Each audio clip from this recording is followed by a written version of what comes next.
Boom. I'm never sure if I should push a button or it's going to do it automatically. And it did it automatically. And talking about magic, today we're going to be talking about these bad boys, the facilitator cards. I'm really excited. But maybe I need to start off professionally by introducing myself. Hey, my name is Werner Puchert, and I'm coming to you all the way from Zurich, Switzerland. I have a guest here from Canada. I'm really excited to introduce her. But this is the Creative Coffee Break where I invite some interesting people to come talk to me about all the things that I geek out about, and hopefully you will find it interesting as well. So stick around. In today's episode, I'm really excited to introduce someone who's I've crossed paths with over time. I did a video of her cards about 2 years ago, and I've just been excited, especially also through the pandemic, to follow her and also get tips and projects that I've done. So really excited about this conversation. But who is this person? This is Meg Bolger, a facilitation expert who's spent 15 years teaching people how to create spaces where collaboration actually works. As the founder of Pop Facilitation and creator of Facilitator Cards, Meg transforms the subtle art of getting groups to connect into practical skills anyone can master, and we're going to talk about that today. With deep roots in social justice education, she's an expert at navigating challenging conversations and helping people communicate effectively, even when topics get heated. Meg's mission to equip every educator, leader, and change maker with facilitation tools that make spaces where people genuinely want to be. Meg, I hopefully didn't screw up this introduction. Really excited to have you on the show here. And thanks for making the time. Yeah, you're welcome. The only thing I'll correct is that I am about an hour short of Canada in Montpelier, Vermont. Boom. But I wish sometimes, it's not an easy I don't know time why. to be in the US. I just assume maybe that's a connection I made because I have so many good friends in the facilitation and kind of creative space, and they're always super nice. So I just assume hey, you must be Canadian. No, yeah, pretty close. Similar climate, but yeah, about an hour south in Montpelier, Vermont. Cool. Meg, we're going to talk a little bit about the facilitator cards in a second, but I want to start off by asking a question just to position it. I spent some time formulating this question, and you said when we spoke first that the facilitator cards came out of an emergency accident. Can you take us back to that moment when it happened? And How did that unexpected situation help you discover something deeper about facilitation, number one, because I know you speak about it a lot. And then how did that realization shape the philosophy behind the cards? So I was, at the time we were doing, me and a co-facilitator of mine, we were doing a lot of train the trainers, where we would come in and teach people a very specific curriculum and then train them how to be facilitators. And we had one of those coming up that we thought was just like a typical train the trainer. And we got off the call with a client, with that client about 2 weeks out from the training, and realized they don't want a typical train the trainer. They want us to come in and just teach them facilitation. And we were like, we have no idea what they want to learn. It's too late to admit we should have done interviews with them ahead of time. This is a bad situation.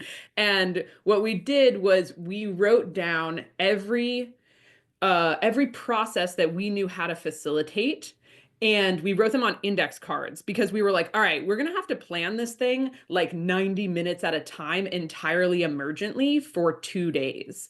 And so we wrote everything we knew how to facilitate. We were like, oh, what do you know how to, okay, we know how to do a pro con list and mind mapping and fill in the gap. And that moment was the moment where I first really separated the content from the process. Because I had done a pro con list before, but I'd always done what are the pros of co-facilitation and what are the cons of co-facilitation, right? Yeah. But you can just take the co-facilitation part off and say, okay, we're going to just do pro con list. So we went into that training with this stack of maybe 20 index cards and 90 minutes of the training planned. We were like, okay, we'll have them do some writing, we'll do sticky notes, we'll organize the sticky notes into the categories they want to learn, and then we'll take a 10, 15-minute break. And and we'll just be like, okay, we're gonna take a break. We'll come back in 10, 15 minutes and we'll like move forward. And then me and my co-facilitator would like run to another room, take out our index cards and be like, okay, like they want to learn co-facilitation. Okay, cool. We can do the co-facilitator checklist. We can do the pro con list. And we would make the training 90 minutes at a time using these like index cards. And so we had never done that before. I had never thought of facilitation that way before. And the training went awesome. Client loved it. Had no idea that we were planning it emergently. Thought we had the whole thing sorted, you know, before we got there. And then me and my co-facilitator, Sam, we were using those index cards in our own practice for like a year plus before we started being like, maybe we should like make these a thing. Yeah, and that's how they came to be. And when we finally like made them into like a proper product, we like reached back out to that client and told them how it actually came to be, because we were going to be telling that story. And we were like, just to let you know, it was totally emergent and we did not have a plan. And they were like, oh my God, and it was great. And we were like, cool. So that's how Facilitator Cards, like the happy accident that created them. And yeah, and that moment of like stripping content off of like kind of getting to the skeleton of what you're facilitating and really seeing things not as like an activity, but like content plus process.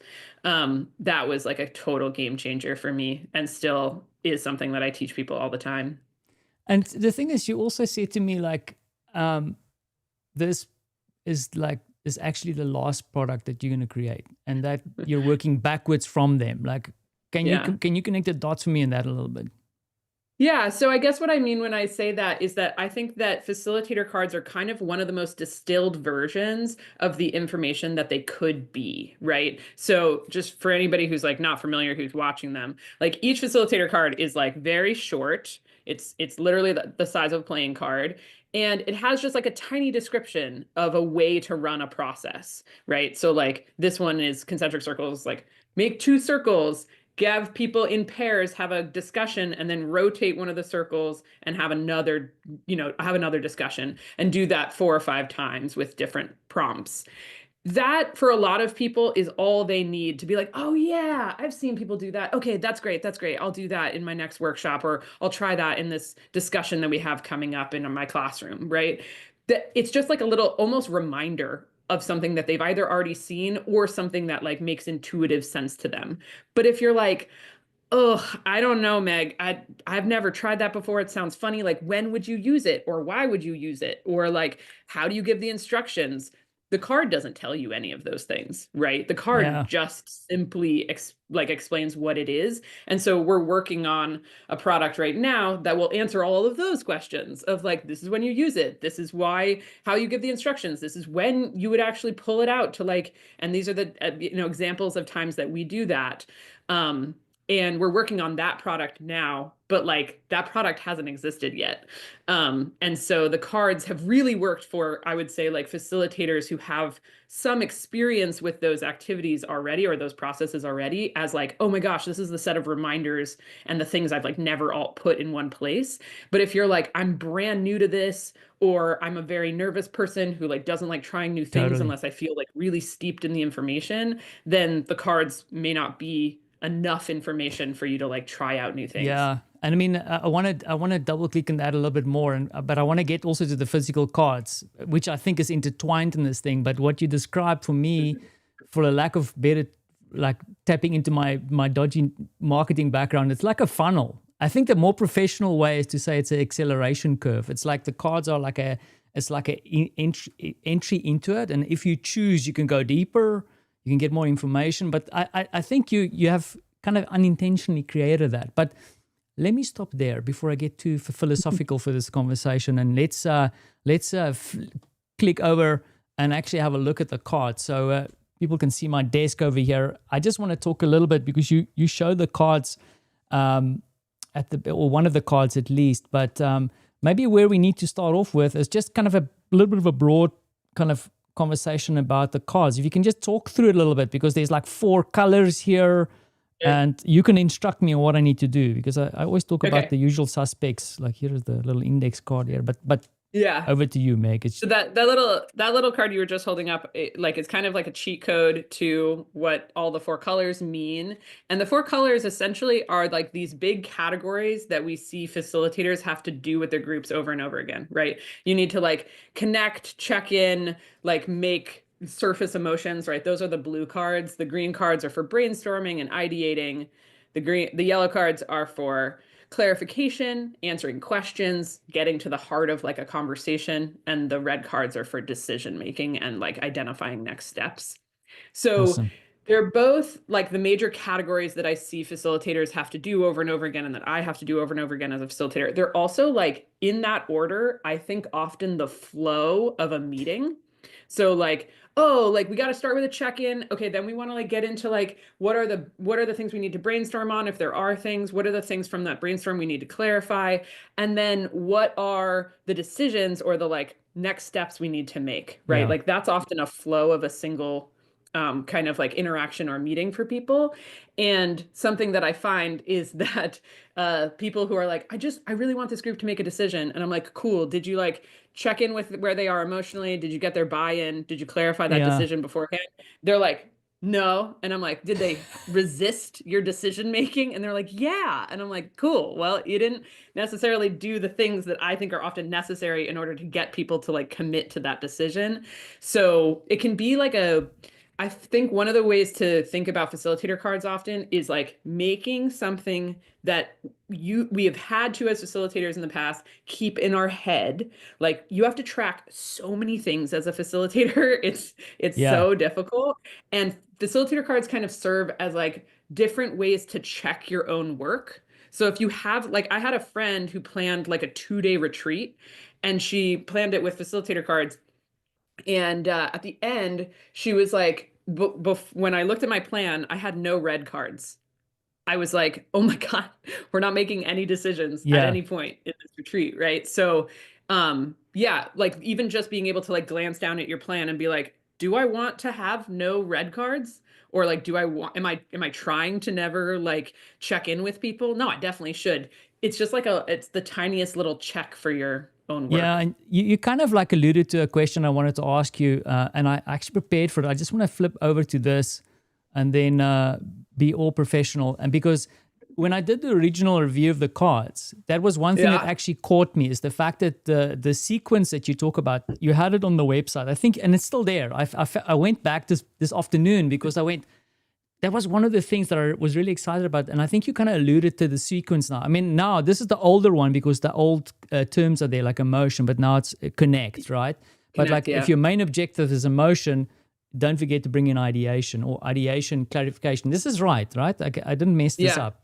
And then you can see the sequences there, which I think is one of the dimensions of the cards that you just touch on that's really important. It's like, if you want to go into like ideation, don't forget, and this I see this is a lot of my work that I do is like, okay, cool, let's come up with ideas, but about what? Like, what is the actual problem? Like, what is really the thing Right. here, right? So I just wanted to show this again because that's the element that you touched on, which I think is really important. Yeah. The other thing that I wanted to reflect on a second, and I want to geek out a little bit more about the cards, is before our conversation, I reminded myself because initially when I reviewed the cards, there was a heavy lean towards facilitation, and Uh-huh. I connected the cards with that, which I still think stands true. But I was reminded before I stream about a book that I read, Moments of Impact, and funny enough, in that book, it speaks about 3 key strategic conversations, and there's the reasons for them. And the one is like, one conversation is about building understanding, the other one is about sharing choices, and then the third one is making decisions. So they say like you need to focus on those 3. But then when I'm reflecting and I'm looking at the cards, I think you're kind of nailing all 3 of those topics. Mm-hmm. You could really use Mm-hmm. the cards across those strategic conversations without a problem. Yeah, I think that like, it might be one of those things we regret at some point, but we've thought about like people are like facilitator cards is kind of like overly narrow for this. Like you can call them if you called them facilitation cards, it would like go to more the like action versus the actor. But like to me, like I don't know, if we were maybe better marketers than educators, we might sell like 5 different products that were all the same inside, but just said like, these are meeting cards. These are Yeah. strategic conversation cards. These are connecting one-on-one management cards, right? And literally have the exact same insides, but just the name on the outside would be different, because you can use these cards for any kind of intentional interaction. Like, my business is a 2-person business, and we use the cards in our tiny one-on-one meetings. Like, and you can use them by yourself. Like, I Yeah, have yeah. like used them by myself, but you can use them in so many different environments. And that's like, the antithesis of what they recommend in terms of marketing a product is like, instead be incredibly narrow and specific. So yeah, they're definitely not just for facilitators, and even just trying to like help facilitators get the most out of them is a huge task. So yeah, I couldn't agree with you more that they can be used for like really strategic conversations, meetings, And sometimes interactions, relationship building. you trip up, right? Because the thing is, I was thinking about it because I always like sit and go like, I think we were joking about it. The show's like, why am I doing these live stream stuff? Like, like why am I? Because the thing is, you want to get the conversation to flow, right? And this Yeah. morning I was thinking like, I should use the cards to do the show. Come on, Vanna. Sure, Like totally. because I like, for example, this one, like fill in the blank, right? So this is a connect. I could have easily said, hey, Meg, like, I give you a sentence like, so what did you do today? Fill in the blank, or like, I'm doing a terrible job at this on the spot. I can But do I can do I can do it for do a you. better Like, one, please. yeah, like one way that you can use it really easily is like, today I am feeling blank, but also blank, Yeah, right? And like, what's cool with that is like, it's super short, right? We could both do that in the next like 5 seconds. But if you set it up as, today I'm feeling blank, but also blank, they give you a contrast of how they're feeling, right? yeah, Like, oh, I'm feeling like tired, but I'm also really excited. Like, and that versus if I say, yeah, today I'm feeling blank and blank, right? I might give you a contrast, but I'm not being invited to specifically. And so, yeah. totally. And then also the fact that, I mean, the other thing that I think is really helpful, because I used these during the pandemic. We did a big project, and what I really appreciated about it is that if you go through it, of course, you have this little key here where you Hmm. can have the group size. Of course, you have the activity type, but then also like, what is the materials that you might need? Like this one, for example, with 100 ideas, is stickies and markers. Everybody can participate. But then there's a little new element that you added too, is also the time span, right? I mean, this is not set Yeah. in stone, it's suggestion, right? So, Yeah. and that's true. Like maybe in that, I can ask you a question. Like, what is new in the new facilitation cards, right? Well, they got a new look. So like, they are very similar, if you have the old deck and you were like following along with our conversation, everything would still make sense, right? Yeah. But I sent an image to someone once and they were like, "Oh, look at their fancy new outfits." And I was like, "Oh my God, I love that way of putting it so much." So they got an overhaul of design. That key at the bottom used to be a little more hieroglyphic logos at the top. Yeah. Look at those guys, man. The Yeah. colors got brightened, things like that.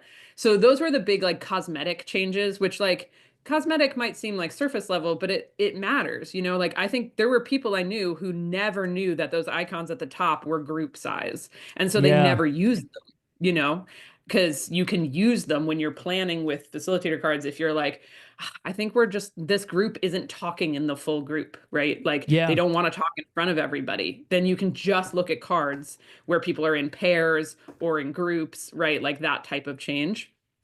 Um, so yeah, there was cosmetic changes, and then we added time, which is kind of like a minimum time this is going to take, and or like kind of like a rough estimate of what that is. And then we added each card now has a tiny little URL at the bottom, and that URL takes you to the card's like little website page, and that website page right now has a how to how to run the card, which kind of is like a step by step of what's on the card. Beautiful. Yeah. And then it has prompts and examples of like when we use the card and what it might sound like, right? So fill in the gap. You can describe the process without giving the example that I just gave of like, or fill in the gap is what it used to be called. It's called fill in the blank now. Yeah. We upgraded some of the titles, but like, yeah, an example prompt, right, for fill in the blank would be like, today I am feeling blank, but also blank. Yeah. So we give one of those for every single card. And in the future, this card page will have a ton more information available for like kind of like additional context for the card, as we mentioned at the beginning. But right now, that is like available for Yeah, every and single I think, card. I mean, I've reviewed a couple of card decks where there's this link between the digital and the physical element, right? And I think this kind of this gives a additional value slash dimension to the offering, right? Because now you're building it out. The other thing I also have to ask you about and mention is that, of course, like you also, I think it's called Card Sharks. Oh yeah. Where is that still a thing? I kind of snooped in and attended one or two of them back in the pandemic days. Yeah, so we used to call it Card Sharks, which is just, we were calling it Facilitator Cards 101 now because I just think people didn't know what the heck we were Yeah, what the hell? referencing, and I'm not sure it culturally translates. But yeah, Facilitator Cards 101 trainings. I run a training every 2 or 3 months on Zoom. It's for free for anybody who has the cards. People can come over and over again. We do new scenarios together, and it's just like a way to me, like facilitators are a group of people who really like learning interactively, right? Like that's our kind of jam. And so it's like Yeah, an opportunity for facilitators to learn with each other. And it's also just cool. Like you get like somewhere, it's usually in the neighborhood of like kind of 10 to 25 people. Will come and they can be from like all around the world and all like wanting to get better at this like really niche thing called facilitation, and so that's just like a really fun time. yeah, and I guess also the fact that this is such a like a snackable kind of. I mean, and I have to admit, like if you've been in the game for a long time, a lot of the elements that you've captured here, it's not completely like you've come up with these, like you've Oh captured them, no. kind of format them. But then the cool thing about connecting with other people is then like listening to their interpretation and maybe extension of what is on the table here, right? Which is super interesting. Absolutely. I would say like if somebody was ever like, you didn't come up with these, I'd never claim that we invented even most of them. Like I can tell you for sure which ones I'm like, I never saw that until I had facilitated it the first time. But that doesn't mean I invented it. Someone else has invented that process too. We've just never met. You know what I mean? So yeah, I often think of facilitator cards as like capturing and organizing like the wisdom of the commons in facilitation and like making that accessible to everybody. But it's not something that is like entirely unique to the card deck or to me, right? It's very much like this is information that most facilitators or many facilitators know. It's just, and I know every one of these cards, I still use them because Yeah. it's so much less taxing creatively on my brain to flip through them than to have to remember every process. Like that's why I use them. Yeah, and then I mean, I'm gonna sound like a real former consulting guy and ask you like, because one thing is, I mean, I was like, man, am I sounding like a sales guy here? Because I'm really stoked about these cards. I really love them. Yeah. These are the ones that I carry in my backpack every day because of the snackable. Like you can really just reference them. But the thing is, the question, and this might be an unfair question, Meg, because this is not something that I think people would just share with you. But have you had any anecdotal stories or feedback of some of the impact that it's created, even for maybe a facilitator personally? Yeah, I mean, what's interesting is that I find like as somebody who's been making things on the internet for 10 years, there's so much of like you just put it out there and you don't necessarily get information back. But yeah, every once in a while we'll get an email that says like, "Oh my gosh, we tried this process. I would have never thought of it without you and it like really worked." Right? Like, and Yeah, it can be anywhere from really simple things, like people I think that unfortunately, like we have been taught that our groups are the problem and or like sometimes people like kind of blame their groups, and oftentimes I'm like I think it's often a facilitation challenge and a facilitation issue. So like it's been anywhere from somebody who says, I just couldn't get my group to participate today, you know? And I was like, were you asking them all questions to answer in front of each other? And they were like, yeah, I was. And I was like, okay, tomorrow I want you to start with a minute paper into a parent share. Just have them Yeah. write for 1 minute and then have them talk in small groups and or in pairs and then have them share out. And they wrote me back the next day and were like, oh my God, so much more talkative. And I was like, yeah, man, like because people are intimidated by talking in front of Yeah. everybody, right? And so you got to warm them up. So start with solo activities into pairs or group activities before you have them share out. And they were like, oh my gosh, so helpful, right? Or I have a friend who was like kind of just like looking for some facilitation insight. I was watching her do a meeting recently, like a kind of high stakes meeting, and she was like, any thoughts on like how I can improve this? And I was like, yeah, try a finger vote next time after you've done this big discussion. Just get everybody to react like, one, I'm really excited about this proposal, to five, I hate this proposal, and just like see where they're at. And like then get people to share where they're at, but you'll know where everybody is all of a sudden because they'll just do this quick vote. And she was like, change the entire game. Like Yeah. just doing that one process, right? So I think that, yeah, facilitator cards, both the like practical use of them, and because they're so specific, they change how people interact. The amount of times I hear people say the phrase like, I'm like, they're like, oh, we just didn't have a good discussion. And I'm like, how did you run your discussion? And they're like, I just I just threw a question out there. And I was like, don't do that. Like try a structure, try a framework, you know? Yeah. And I think the cards just continuously remind people like there's a million ways to invite people to interact. And you don't have to deal with all million. You can actually just use like any of the ones we have in the deck, which is only 56 ways, right? So ideally you don't get overwhelmed by that. But yeah, we do get some cool little stories of like how people have used them. And I definitely know people who like when they build their agendas now, they build their agenda with like, okay, I want to hit these things. And then they go back and like they call it the facilitator cards treatment, where they go back and they plan all of the ways they're going to do those things. Yeah.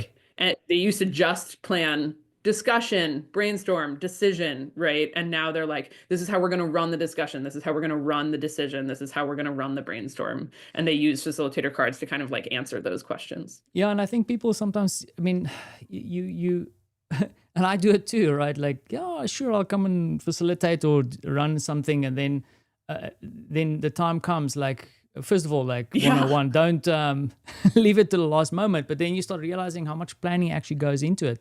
And it's not necessarily the planning that goes into the spreadsheet, it's the sequencing of events. I mean, when I Yep. listen to you now, like I'm going like, yeah, like you've got a freaking point, because how, like what do you do? And then how does it flow into the next thing? What kind Right. of group are you, what kind of topic are you talking about? Like, what is the nature of the business that you're connecting with, or the group? It's really interesting how you need to put these little dots together. Yeah. So the thing that I want to ask you also, because I want to perhaps move a little bit towards the facilitation conversation, but like, what is facilitation for you? Like, because let me maybe, I don't want to be waffling on again, but I was thinking about asking this question because this week my boss asked me, like, someone made some mistakes in the past. What does she think she needs to do? And one of the things I said was, if you're facilitating conversation, make sure your voice is not heard the most. So Mm-hmm. creating the space for people to actually have the conversation, which is not probably a Meg Bolger powerful statement to make, but like I was thinking of throwing it out to you and get some free advice. Like, what would you say is kind of like at the core, what does facilitation mean? So, I mean, I really love the like very simple understanding of facilitate means to make easy. right? Like the word facilitate breaks down into like the core of the like French root is like facile, which is like just to make easy. And I think of facilitation as like kind of being responsible and attuned to the process of what is happening and not just to the content of what is like being said or being focused on or being taught, right? To me, facilitators are people who pay attention to the like experience, both on an emotional, but also could be like on a physical level, but like the experience of being in that classroom, in that workshop, in that conversation, in that training, in that meeting, right? I think a lot of people, when they think of being the like leading a meeting, right, they would just be like, I'm responsible for making sure we get through these content pieces. Like that's my job. And I would say when you start thinking like a facilitator, you shift from thinking about just the content of something, but to also include the process of how it is going to go. Yeah. And you start paying attention to those more like, I don't even think they're subtle, but more like less tangible elements that affect everything, right? So to me, um, I was trying to explain this to a person yesterday because when I say like I teach facilitation, a lot of people are like, I don't know what that means. And I'm like, yeah, that makes total sense. And what I said was there's a lot of people out there who have content expertise, right? They are like they know a lot about butchery, they know a lot about world history, they know a lot about any particular topic, right? If they're an educator, you can also be a facilitator in a lot of different areas, but let's just go with like that idea. Or they're two people that are trying to like make a decision together or get, to a better understanding together. And the facilitation part of it is that I'm like, you have your content expertise. My expertise as a facilitator is in process, is like Yeah. in the experience and the process of it, right? So to me, I think that I don't know who I mean by we in this moment. Maybe I'll just say, like, I think in the US, my experience has been that people often get very fixated on, like, oh, well, that person said this, right? Or my participants, like, were really quiet and reticent to do X, right? They attribute a lot of things to personality, or they attribute a lot of things to, like, what is the right thing to say? And my experience has been that a lot of times it's about the type of container that you're saying things into, right? Like all of us have experienced this. If you're talking to somebody and they stop paying attention to you, you no longer can talk to them. Like Yeah. your brain is just like, right? Like you glitch out. And to me, facilitators know that on a group level, that how we invite people to share, how we invite people to participate, how we set up the space, that all of that is going to influence what is said and how it is said, right? Like, and to me, a lot of people just don't know to pay attention to those things. Those things all happen in the background and it feels like we don't have control over them. So that person who's like, when you said, make sure you don't talk more than the other people, I think that's probably true because if your attention is on their experience, then you want them to feel ownership over that thing, right? For me, when I was trying to get people to feel like I learned something, that they personally learned something, they had to have that feeling. I couldn't be like, I Yeah. assure you, you've learned something in this, right? I had to try to honestly like make that happen internally, make that happen in them. And so like make it easy for them to learn something, make it easy for them to have that discussion, not do the discussion for them. And that's a real like supportive role rather than like main character, right, of the conversation. It's super interesting. I think I forgot the author's name now, but it's the book's name is Facilitating Breakthrough. And when I was doing more facilitation work, I loved his definition where they say facilitation is about removing stumbling blocks to collaboration. So it's Yeah. like it's about, like you just defined, it's like about the other people, right? But it's easier said Yeah. than done.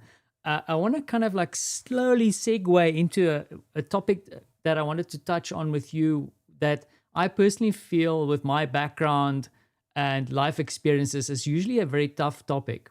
And I'll explain to you why I'm getting there, because I've kind of dodged a lot of bullets in the sense of my career where, it's more corporate kind of, innovation / working on products.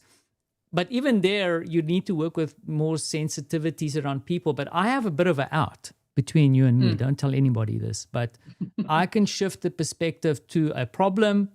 Or if I use a technique like I'm just grabbing onto something like Lego Serious Play, you can shift it towards a model or a prototype. But what you kind of described here, sometimes problems are bigger. And I know that you've worked in the space of social justice, and sometimes the topics are very tough to deal with.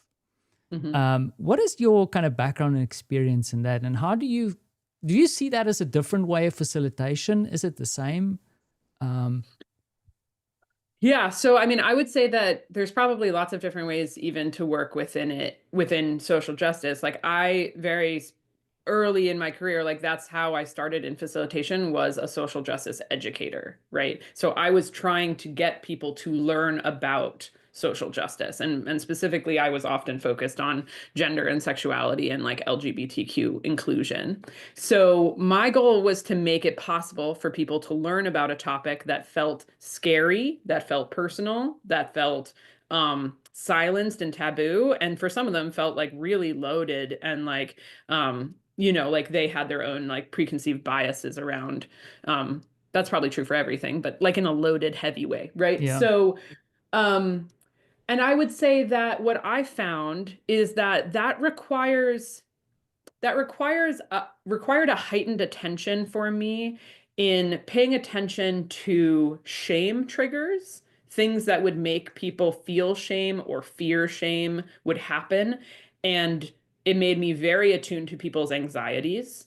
And I had to learn how to work with that a lot to like prevent them from happening as much as possible. And I also had to figure out what is the low bar ways to get people to participate, because I need them to feel ownership over this, or it's just going to feel like a boring lecture. But I also need them to not like be so scared to participate that no one says anything, right? And so there was like a million little techniques that I learned on how to do that, like just by doing it over and over again, and having kind of like a from the jump attunement to like, I think I can do this. I can lower the anxiety enough that people will be willing to say this thing. So I'll just give you like a really specific example, because I've never. Please do. So I used to teach gender and sexuality workshops, and we would start with vocabulary, because there was a lot of vocabulary. There still is a lot of vocabulary, and people wouldn't know what those were. And we would give people like a list of 20 words and their definitions. And we would say, just reading the words, I want you to put a star next to any word you're like, I don't know it. I don't know it. Or like, I'm not sure, and just do that. Don't read the definition. Right. And then our next move would be like, okay, who's got a star?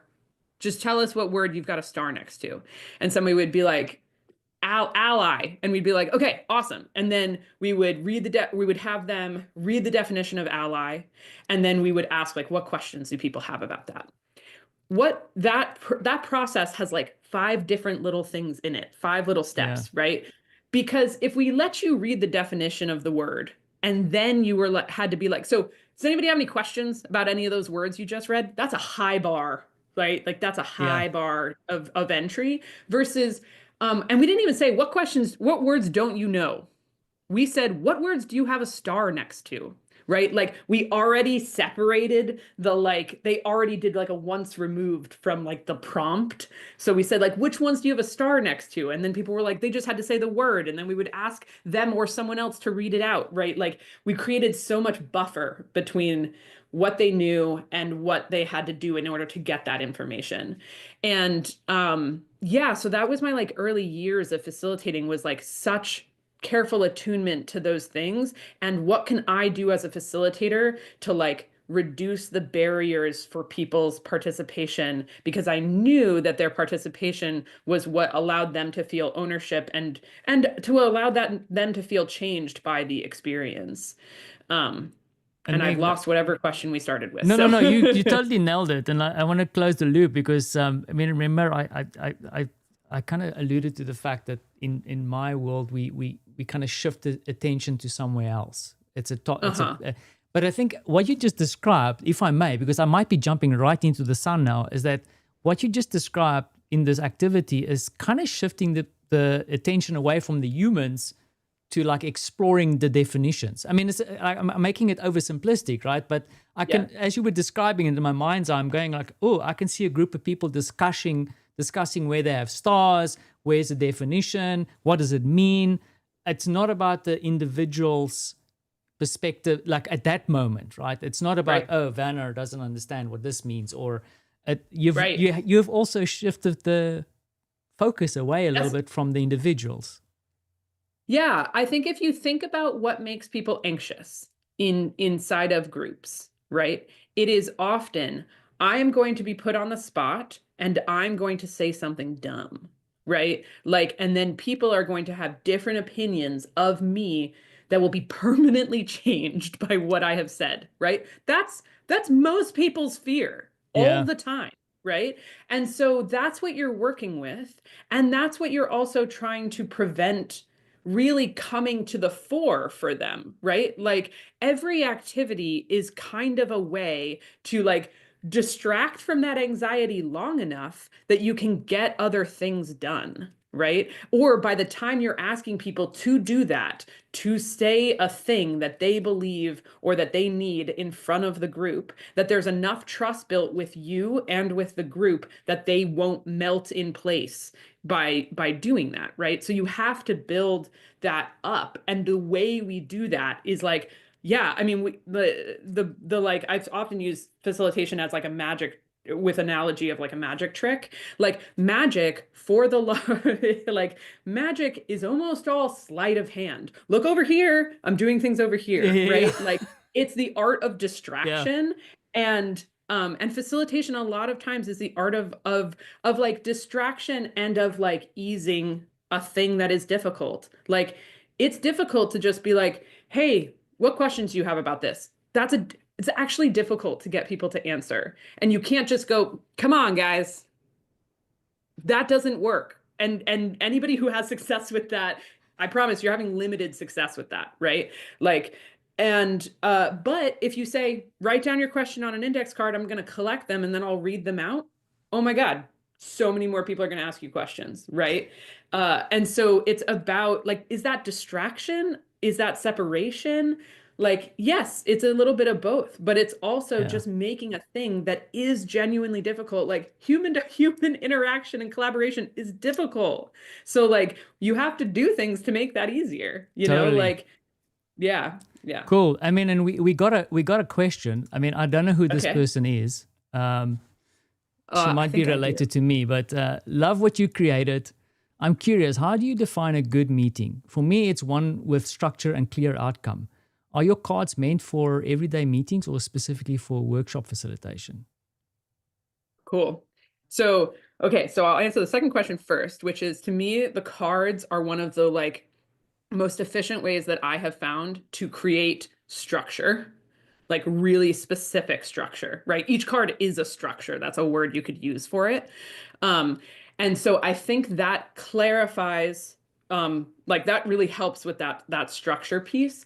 What I also think that does is that the making the clear outcome part becomes easier because if you don't have that, but you have a really clear structure, like it's like it just becomes more apparent that you don't have a clear outcome when the structure is really clear, right? Because you're like, we want to make a decision, we know how we're going to make a decision, and you're like, what is the decision? Oh my God, I don't know if we've thought about that enough, right? So to me, something I find is that when I teach people how to facilitate, they suddenly realize what all of their leadership struggles are.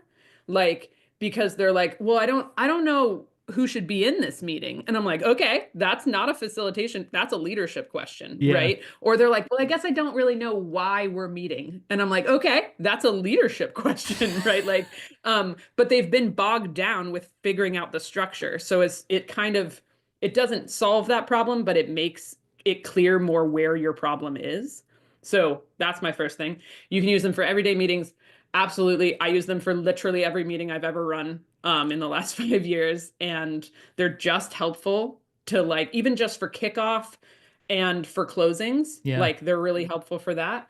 But if your meeting involves connecting people, brainstorming, clarifying ideas, or making decisions, they work really well for all of those things.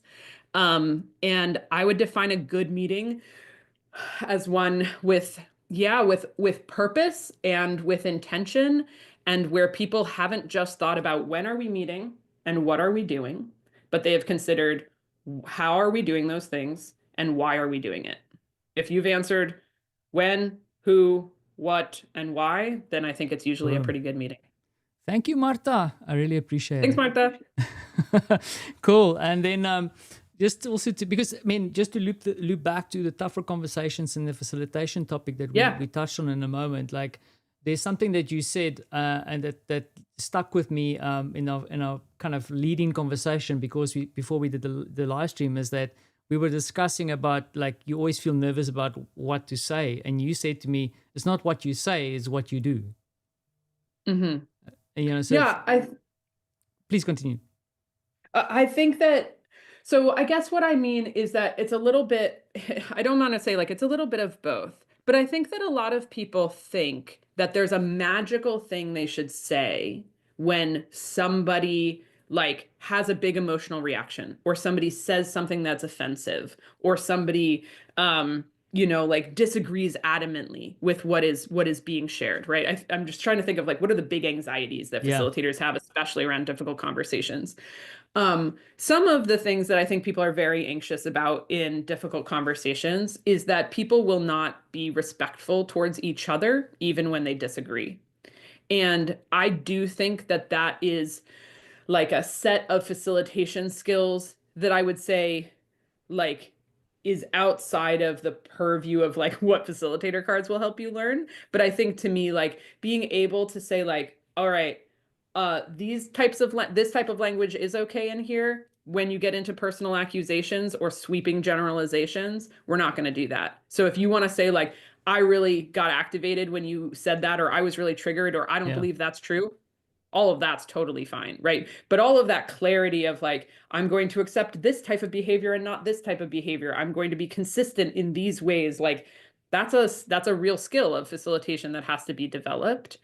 But I also think that a lot of times people are looking for like, if I do this beautiful 1 or 2 minute monologue, then everything will be okay, right? And I'm Yeah. like, or you can say, okay, so there's like a 3-step process that I think is really helpful for a lot of situations.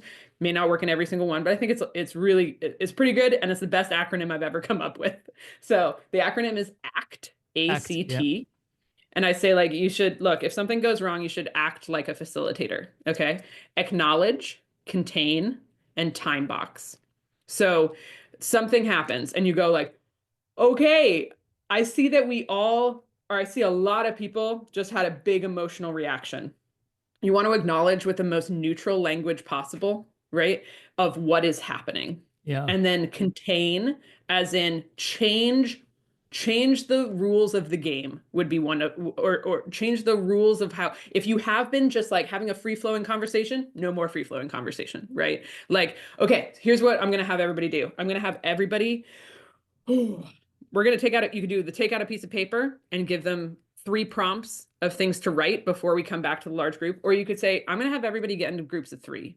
Okay. And I want you for the next 3 minutes, every person's going to talk for 1 minute uninterrupted about how they're feeling right now. Yeah. That's a And good one. if you, Yeah. right, like, and then we'll come back to the large group, and then we'll check in to see where we're at. Because maybe we won't want to debrief it any further. Maybe we'll want to move on, or maybe we will need to debrief it further, right? But to me, there's like leverage points as a facilitator, right? And these are like really big things that we can do to change the rules of the game. One of them is group size. One of them is using materials, right? So, and then the last one is like give it a time frame, right? ACT time box is the last one. Yes. So time box it, right? And say, we're going to do this for 5 minutes. And I almost always go shorter rather than longer, because you can always add time, but it's very hard to remove it. Yes. So Yes. like, Yes. we're going to do this for 5 minutes. And if we need 5 more, we'll add 5 more. So acknowledge it with neutral language, contain it with a specific invitation or structure, these would Yeah. work, but anything you want that changes the group size or changes the kind of way people are talking, right? 1 minute uninterrupted is not a normal way to talk, but it's a normal way to facilitate a conversation. Um, and then give it a time box. And if you do that after a moment where everybody gets, is having a challenge, um, I think it helps because, and I think, it's not that you can do that. Like I said, it's not trying to be a one size fits all situation, but I just think so often people are like, I'm going to say the right thing and then we'll just be able to move on. And I'm like, no, you won't. No matter how good you are in Yeah. that moment, oftentimes your group needs a moment to process, to catch up with themselves, to deflate, to vent, right? And you don't have to let them do that in the scariest way possible, which is just who has a thought. Like you can acknowledge it and contain it and time box it. And then it will also give you, the facilitator, a chance to decide what you want to do next instead of, I have to fix this right now on the spot in front of everybody.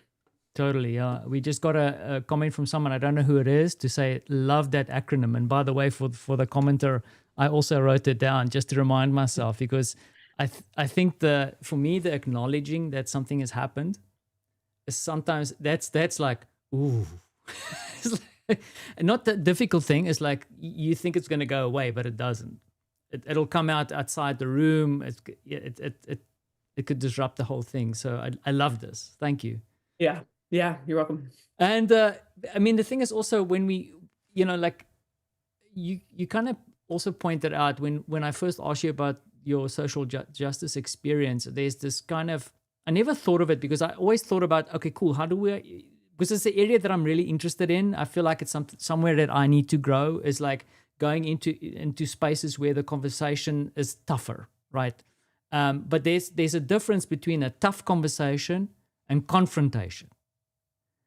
And I think what you said to me, and if you can riff a little bit on that, this is really like I'm doing a terrible job of asking you questions here. But the one is facilitation, but then at some point you're probably leaning towards more of mediation of the conversation. Do you see the difference in that? Is this something that you play in, or over to you? Yeah, I don't know. So I would say I haven't studied mediation enough to be able to say, like, this is how I see facilitation versus mediation. I often think my first impressions is that mediation is often between two people. And I often think of facilitation as more of like a larger number of Yeah. or of people interacting. Um, but I think it's a little bit of like a rectangle and a square situation where like Yeah. all mediators are probably facilitators, but not all facilitators are mediators, right? Um, and so, yeah, I just think they probably have different, like slightly different goals of like the types of goals they're brought into, or the types of outcomes they're brought in to try to achieve probably differ. The types of environments that they're in or group people, the people they're working with are probably slightly different, but they're there. My impression is that they're there to make it easier to do a hard thing, right? And with mediation, it might be like, yeah, getting through a conflict, like an interpersonal conflict with somebody versus a facilitator is going to be there to help, people design something or learn something or work together in a more simplest, like in a better way. But yeah, I think there's probably a lot of overlap. And once again, like you can call me out for being unfair here, but have you ever had a situation, because as I listen talking to you, it makes total sense, but I've had it before, but not to a large extent. But have you ever had, as a facilitator, someone confront you for some reason? Like sometimes you have a personality in the room, or like someone is just annoyed Sure. about something else, and then they confront you, and there's a bit of a tension. Like how do you handle that? Yeah, I'm trying to think of a very specific interaction to try to. I mean, I've had people who are incredibly resentful of having to do a mandatory training and who tell me that, right? Like, I think this is bullshit. Yeah. And I'm like, yeah. And I think a lot of facilitators or a lot of educators, struggle in those moments. And I'll say like one of the things is that I've almost always been like kind of a one-off educator, right? Like I'm not having to work with people day after day after day in like a classroom environment. So that this is a little different, or and I just want to acknowledge that difference. But a lot of times like I don't fight them.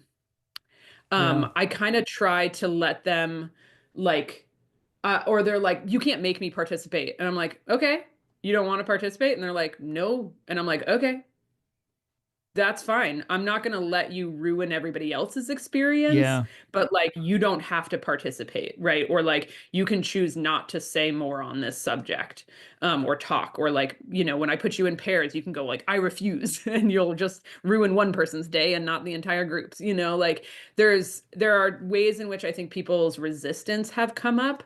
And also I think if people, when you're educating, if they like disagree with what you say, yeah, I've had people do that. And there's been times where I'm like, I think what you just said is a good point. And I apologize for like, making such a generalization that was actually really inaccurate. Acknowledge. And yeah, Yeah. totally. Right. And I think that takes a lot of humbleness, and it's not a fun thing to do, but it is something I have done.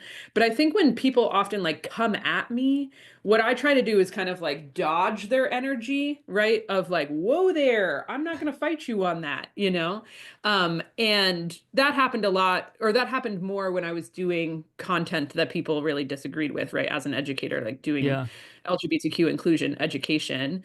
Um, yeah, and a lot of times I moved into question asking. Like if you can honestly ask someone a question, and it can't be in a like, yeah, well, what about this, right? Like try to catch you out hypocrite way, but it can be like so like what is it about having to answer this question that makes you uncomfortable, right? Or like whatever type of question I can like earnestly be curious about. Or try to connect with them emotionally before I try to like defend or Yeah. say anything else, right? Like I see that you're really irritated that you have to be here, and like, dude, I get that. I've gone to trainings that I like was not expecting, and you obviously think this is a waste of your time, and want to get back to your other work. Is that Is fair that to how you say? feel? And then they're Like, like, yeah, and they're like, yeah, and I'm like, all right, super fair. Here's my intention, here's my goal, here's my outcome, right? Because I think a lot of times people also just really don't, it's like a little kid, and I mean this not in an insulting way, but like little kids who are just like, why does it have to be like that? Why do I have to do this? Why do I? And I think a lot of people are like, just trust me. And I'm like, oh, I can explain every one of my moves. Like yeah. as a facilitator, I have gotten to a place where like I can tell you the intentional choices I'm making the entire time. I don't, because you don't need to know all that. You don't need to track it, right? But if somebody was like, why are you making us do this? I'd be like, well, I'm really hoping that we'll be able to hear some new ideas, and that people will share some of their resistance points after we do this, right? And they're like, well, then why don't you just ask us that? And I'm like, because I think that would be ineffective. And otherwise, I would try that, but I don't think that will be effective. And that's been my experience in asking questions directly like that, Like, and I can just be really explicit about that. And I think that helps people be less defensive and angry. Yeah, totally. Like, I mean, the one that I always explore that has worked for me in the past, but once again, I say it with respect because the topics has probably not been so heated, right? Is that, and usually also as an external person coming in, I tend to, and I authentically do so, ask people for permission to facilitate the session. And then I give a Mm, moment to see, try and read the room, because you can always see the guy who's like this, or and I found that in a couple of occasions I could see that there was resistance because of like wanting to be there. And when you authentically ask, listen guys, like I really want your permission to facilitate this conversation for the next 2-3 hours, then I'm always surprised afterwards where there is, I mean, you can see the guy still like wants to go and do his hmm laptop meetings, but there's collaboration happening, or at least like there's no resistance anymore. But I guess hmm that won't work for every topic that's out there, of course, right? Sure.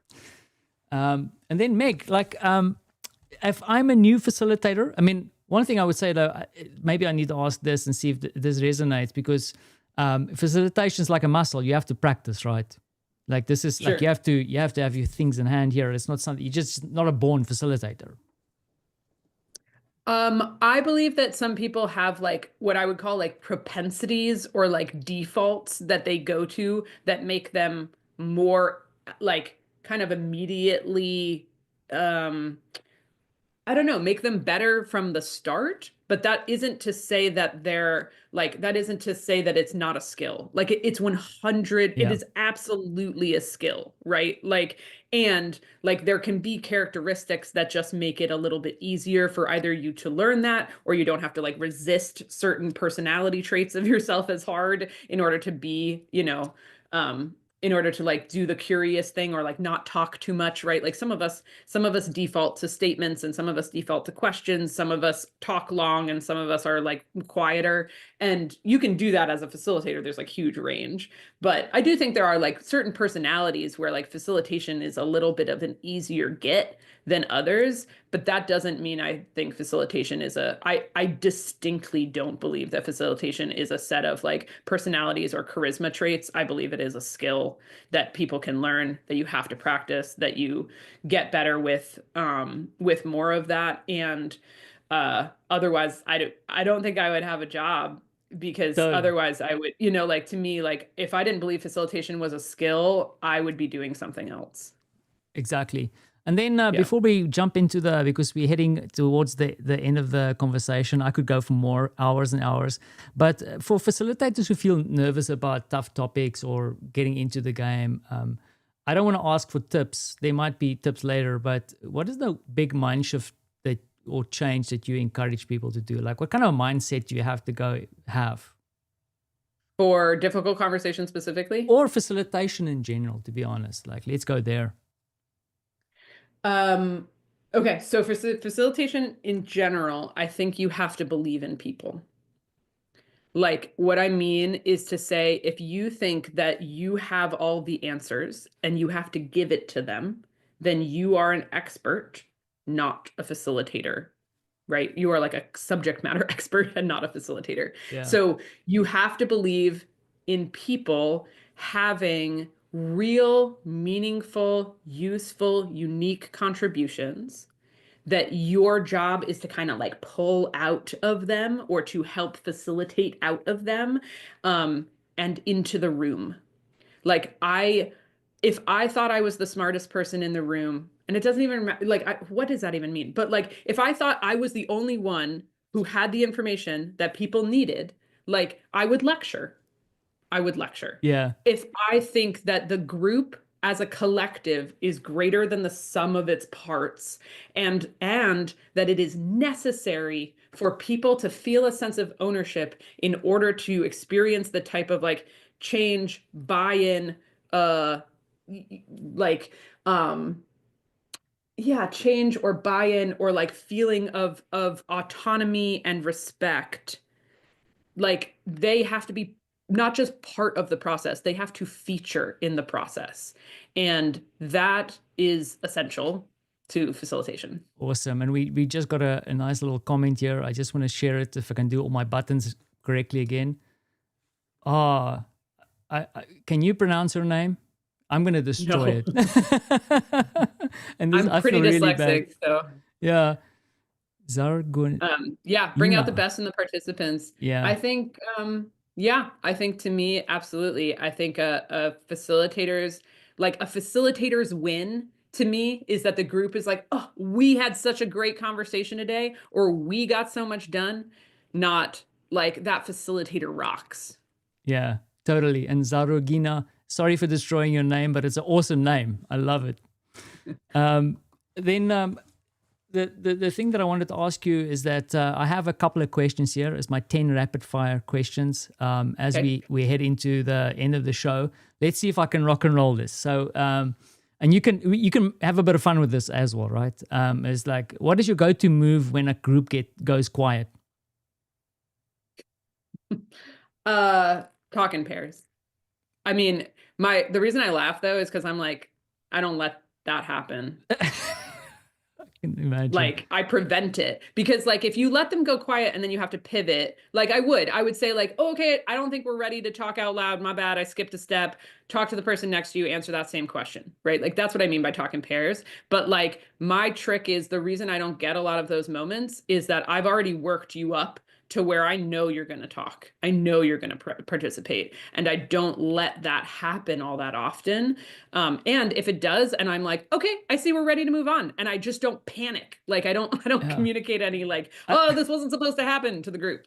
I think it's your energy, because like I'm trying to like one of my focuses for this conversation was like don't talk too much, Vanner.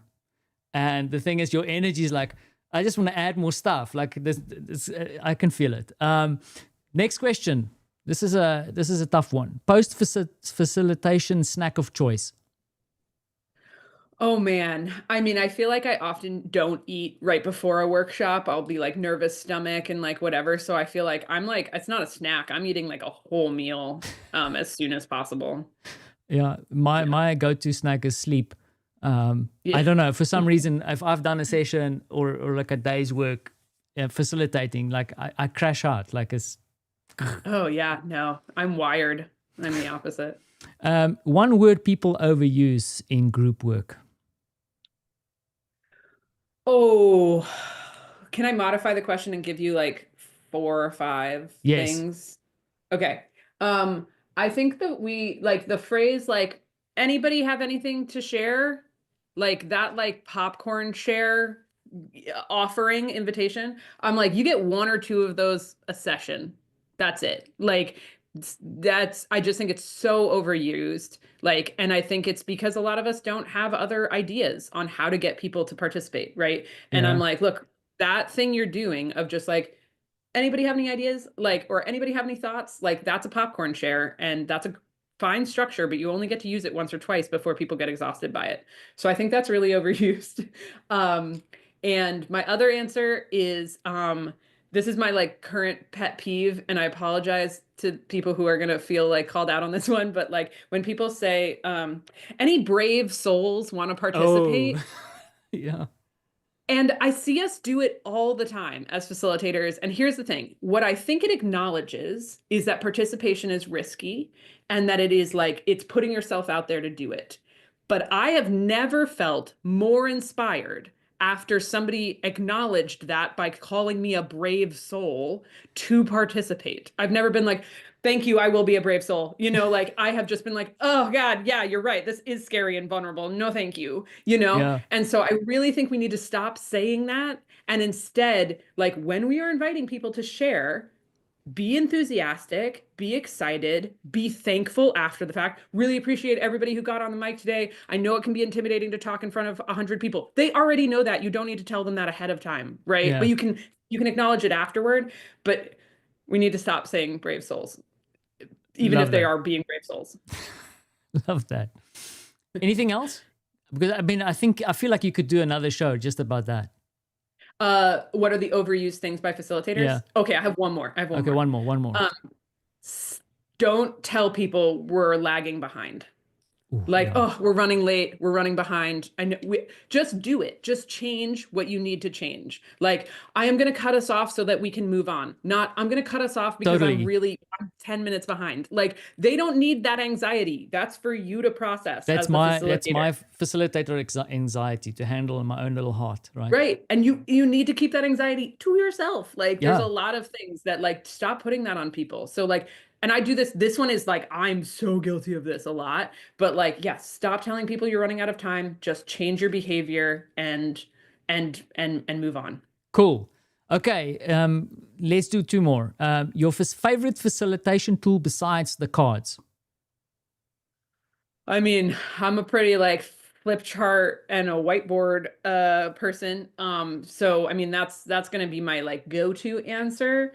In terms of like other physical like products that I've used, is that like, you know, like is that kind of what you would Yeah, anything. in this Yeah. answer? I mean, I like image cards. I don't have a specific deck in mind, but like I do think image cards can be interesting. My friend Chad Littlefield makes We Connect cards, which are just like question cards. I've And used them with the there's like facilitator cards. It's great. there's a million question decks out there, but Yeah. I do think Chads are really good and I like them and I've used them before. So Yeah. those I like little chime or like little charms for people to like take away and look at. And I love timers. Like that you don't have to have a specific timer, but if I was going to tell anybody to have like one thing in their toolkit, you can be on your phone, but like also just like a timer Yeah, like a can be really, timer kind of vibe, right? Yeah. yeah. I'm a bit disappointed in you, Meg. You didn't mention the Stream Deck. Oh, for digital, oh my God, for virtual facilitation, For 100%. I people who was don't know, thinking, like Meg's got quite a famous video on YouTube on the Stream Deck. Oh, there you yeah, go. I There's the love this thing. This is absolutely, if you virtually facilitate, if you facilitate on Zoom and you're willing to learn external software from Zoom to improve your Zoom facilitations, you don't even have to do this fancy like image stuff. You could just use it to put text in the chat, right? If you're yeah. like copying and pasting is so stressful. Oh my God, you don't have to do that. You can just press a button that you preloaded with the text you want. Oh, it's so good. You're so right. Thank you for saving me on that. I had to Stream bring it Deck up. is my thing. Okay, one more before we start wrapping this up, right? Okay. What is one piece of advice you'd give your past self as a new facilitator?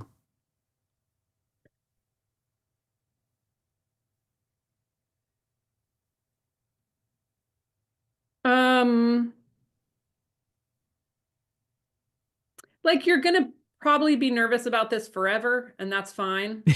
You know, and Totally. like That's a good one. it's not you'll get better. You'll get better. You'll also get worse. Like there's been times where I'm like, oh, I think I was better 6 months ago than I am right now because I'm going through a new stage of development and trying new things and like experimenting and it's not working every time, you know? And so yeah, like you'll get better and you'll also get worse um and you'll be nervous almost every time and it's still luckily you'll still think it's worth doing. Awesome. And then Meg, before we wrap this up, right?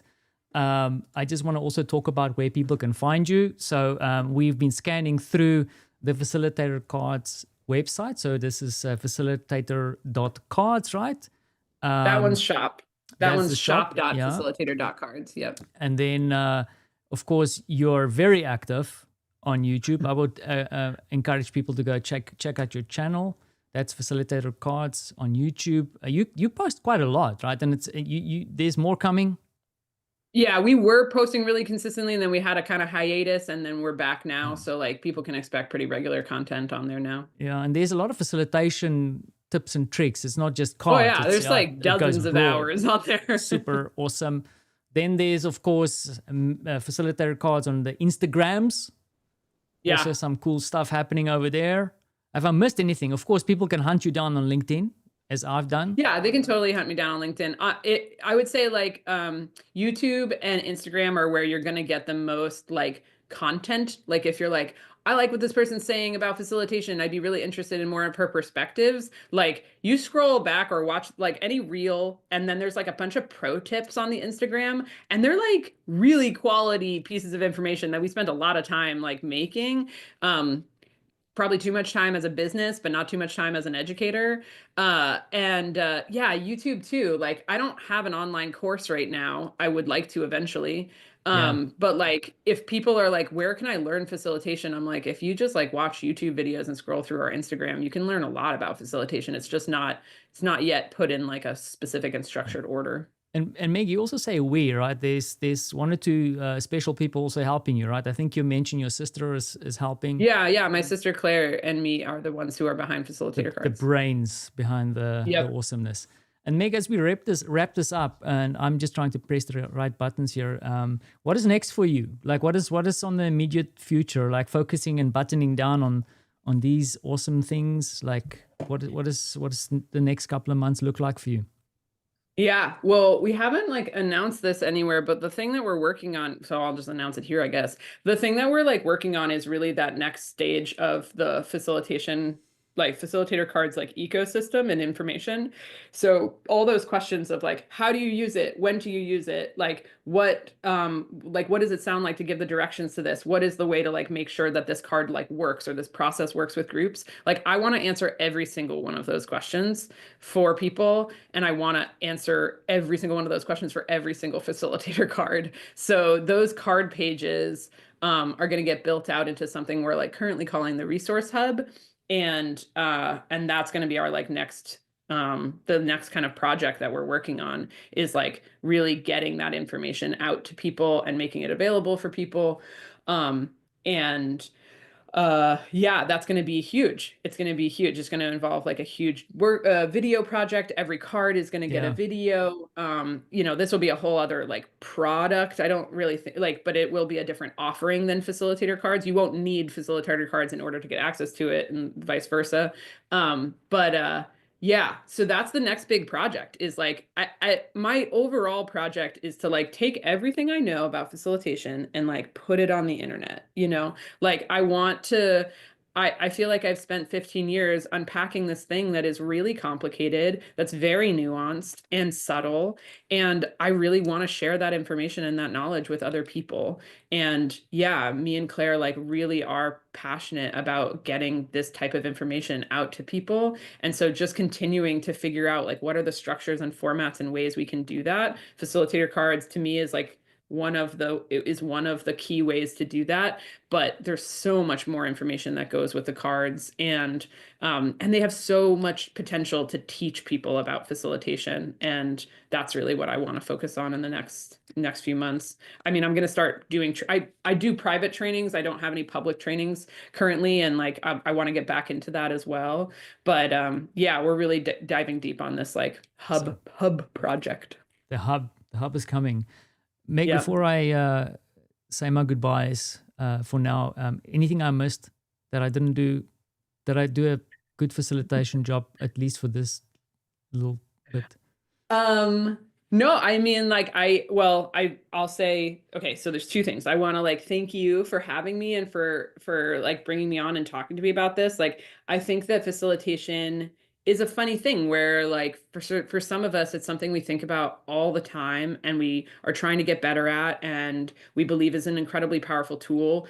And for most of those people, the rest of the people in their life think it's a weird niche, small, confusing thing that has just like, I don't know, how is it possible you like think about that all the time? Yeah. And it's just really fun to like talk and geek out about it and to like get into really subtle nuances. And like part of me is just like, oh my God, how there's no way it's been an hour and 15 minutes. Like I have so much more. It just feels like we like just Yeah, we scratched the just keep. surface. I mean, I would go, you could go so deep and so long on this, right? And I just Yeah. also want to throw back at you and say, like, I mean, when I met you the first time, really speaking to you, like, I felt like I was speaking to an old friend because the energy and like, I really think there's authenticity around the way that you share all this knowledge, which is really exciting. So, and it makes a no-brainer to grab the cards and kind of like circle into your sphere and learn more, because you never stop learning. So I just want to thank you for that.